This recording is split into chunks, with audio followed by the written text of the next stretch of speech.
Kamusta mga ka-wisdom? Naririto na naman tayo ngayon para sa isang paksang ating tatalakayin. Ito ay request ng isa nating taga-subaybay, kaya atin itong pinagbigyan.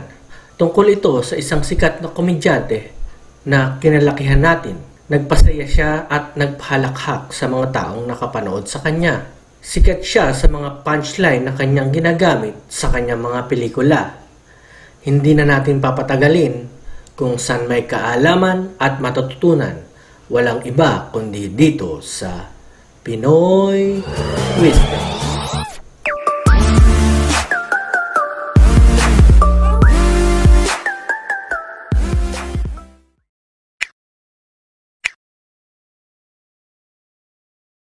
Dito sa daan, hindi makaraan yung auto ko eh. Hulihin niyo yan.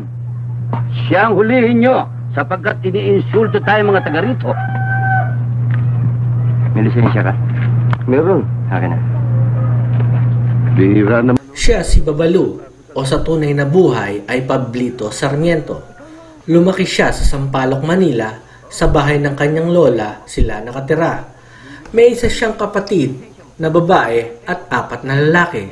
Pamangkin siya ng sikat na aktor at komedyanteng si Panchito.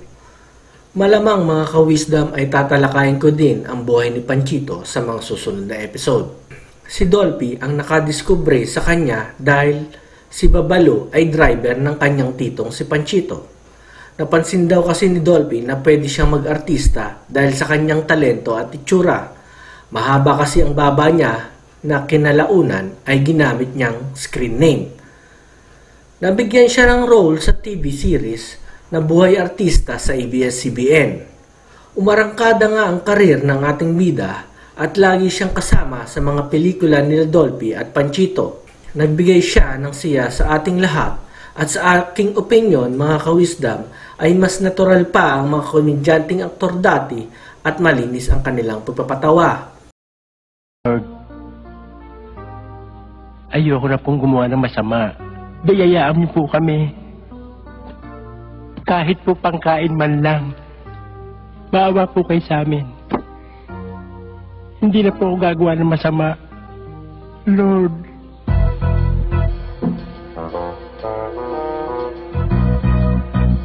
Mahigit 3 dekada ang kanyang pagpapasaya at hindi matatawaran ang kanyang kontribusyon sa pelikulang Pilipino. Kasama siya sa TV series ni Dolphy na Home Along the Realist at Okey-Dokey-Dok ni Aga Mulak. Tuloy-tuloy sana ang karera ng ating bida sa pelikula, subalit may dumating na trahedya sa buhay niya. March 1998, na-diagnose siyang may liver cancer. Sinabihan siya ng doktor na 6 na buwan na lamang ang itatagal ng buhay niya. Pumunta siya sa Amerika para humanap ng lunas at magpa-second opinion, pero ipinayo na rin ng mga doktor at eksperto. Nagugulin na lamang ang nalalabing oras niya sa kanyang pamilya. Lumala ang kanyang kondisyon at nagkaroon siya ng liver cirrhosis. Pumanaw ang ating bida noong August 27, 1998 sa edad na 56. Marami ang nalungkot dahil sa pagpanaw ng isa sa pinakamagaling na komedyante